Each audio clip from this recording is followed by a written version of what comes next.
Hi అండి. అందరికీ నమస్కారం. Welcome to my channel. ఈ వీడియోలో పెన్షనర్లకి శుభవార్త. కనీస పెన్షన్ పెంపు ఒక పండగే పండగ. పూర్తి సమాచారాన్ని వీడియోలో తెలుసుకుందాం. వీడియోని ఎక్కడే కానీ స్కిప్ చేయకుండా ఎండ్ వరకు చూడండి. అప్పుడు ఇన్ఫర్మేషన్ పూర్తిగా అర్థమవుతుంది. వీడియో చూస్తున్న ప్రతి ఒక్కరు వీడియోకి అయితే లైక్ చేయండి ఫ్రెండ్స్. వీడియోని తోటి ఉద్యోగ పెన్షన్ మిత్రులతో అయితే షేర్ చేయండి. కొత్తగా మన ఛానల్ చూస్తున్నవారు ఇంకా సబ్స్క్రైబ్ చేసుకోకుంటే వెంటనే మన ఛానల్ అయితే సబ్స్క్రైబ్ చేసుకోండి. దీని ద్వారా నేను చేసే లేటెస్ట్ వీడియోస్ అన్నీ మీ వరకు రీచ్ అవుతాయి. ఇక ఆలస్యం చేయకుండా వివరాల్లోకి అయితే వెళ్ళిపోదాము.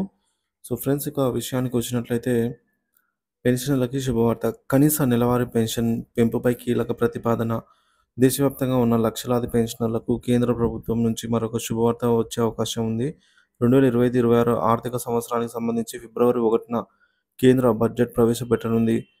ఈ సందర్భంగా ఈపీఎస్ ఎంప్లాయీ పెన్షన్ స్కీమ్ కింద కనీస నెలవారీ పెన్షన్ అనేది రూ. 1000 నుంచి 7,500కు పెంచేందుకు కేంద్ర ప్రభుత్వం ఆలోచిస్తున్నట్లు సమాచారం.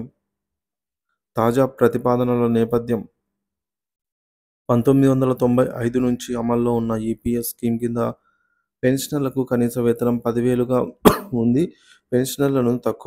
పెన్షన్లు తక్కువగా ఉండడంతో పెన్షనర్లు ఆర్థికంగా సమస్యలతో కష్టాలు ఎదుర్కొంటున్నారు అని గతంలో 2014లో కేంద్రం కనీస పెన్షన్ను రూ. 1,000గా నిర్ణయించినప్పటికీ ఇంకా 36 లక్షలకు పైగా పెన్షన్దారులు ఈ మొత్తం కూడా పొందలేకపోతున్నారని కమిటీ నివేదిక తెలిపింది.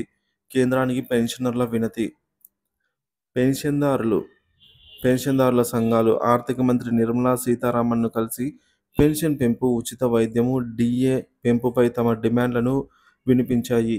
ఈపీఎస్ 95 పెన్షనర్లు 7,500 కనీస పెన్షన్ డిమాండ్ చేస్తుండగా ట్రేడ్ యూనియన్లు మాత్రం 5,000కు మాత్రమే అందించాలనే అభిప్రాయాలనైతే వ్యక్తం చేస్తున్నాయి.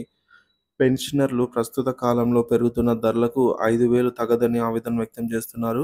ప్రస్తుత కేటాయింపు విధానం ఎంప్లాయీస్ ప్రావిడెంట్ ఫండ్ ఈపీఎఫ్ఓ కింద ఉద్యోగి ప్రాథమిక వేతనం నుంచి 12% పీఎఫ్కు కేటాయించబడుతుంది. సంస్థ కాంట్రిబ్యూషన్ నుంచి 8.33% ఈపీఎఫ్కు అయితే పీఎఫ్కు మళ్లించబడుతుందన్నమాట. సో మరి ఈ మిగిలిన 3.67 ఈపీఎఫ్ ఖాతాకు జమ అవుతుంది. సో పదవి విరమణ తర్వాత పెన్షనర్లకు తగినంత ప్రయోజనం అందించేందుకు ప్రస్తుతం కేటాయింపు వ్యవస్థకు సమీక్ష అవసరమని పెన్షన్దారులు వాదిస్తున్నారు. పెన్షన్ పెంపు డిమాండ్లు. 1995లో రిటైర్ అయిన ఉద్యోగులు ఇప్పటి వరకు కనీస వేతనం రూ. 1,000తోనే జీవనం కొనసాగిస్తూ ఉన్నారని పెన్షనర్లు మా పెన్షన్ను ప్రస్తుత కాలానికి అనుగుణంగా పెంచి జీవనాన్ని గౌరవప్రదంగా మార్చండి అని కోరుతున్నారు. రాజకీయ, ఆర్థిక అంశాలు. ఈ నిర్ణయంపై ప్రభావం చూపే అవకాశం ఉంది. సామాజిక ప్రభావం. కనీస పెన్షన్ 7,500కు పెరిగితే వృద్ధులకు ఆర్థిక భద్రత కలుగుతుంది. ఆర్థిక పరంగా రాష్ట్రాల ఉపాధి వ్యవస్థలు మెరుగవుతాయి. పెన్షనర్లకు ఆత్మగౌరవం మరియు జీవన నాణ్యత పెరుగుతుంది. ఇది ప్రైవేట్ రంగంలో పనిచేసే ఉద్యోగులకి కూడా ప్రయోజనాన్ని కలిగించవచ్చు. బడ్జెట్పై పెన్షన్ల అంచనాలు. ఆర్థిక మంత్రి నిర్మలా సీతారామన్ గారు ఫిబ్రవరి 1న ప్రవేశపెట్టబోయే కేంద్ర బడ్జెట్ 2025లో ప్రతిపాదనలు అమల్లోకి వస్తుందనైతే ఈ ప్రతిపాదన పెన్షనర్లు ఆశతో ఉన్నారు. బడ్జెట్లో ఈ నిర్ణయం ఉంటే ఇది దేశంలోని వృద్ధ కార్మికులకు ఆర్థిక గౌరవం కల్పించే తీర్పుగా నిలుస్తుంది అని చెప్పడంలో ఏమాత్రం సందేహం లేదు.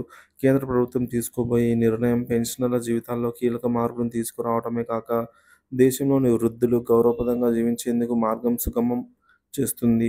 ఫిబ్రవరి 1న బడ్జెట్ పెట్టే రోజుకు పెన్షనర్లు ఆశతో ఎదురుచూస్తున్నారు. ఈ ప్రతిపాదన అమలు అవడం ద్వారా భారత పెన్షన్ వ్యవస్థలో ఒక చారిత్రాత్మక మార్పుకు ఇది నాంది పలికే అవకాశం ఉంది.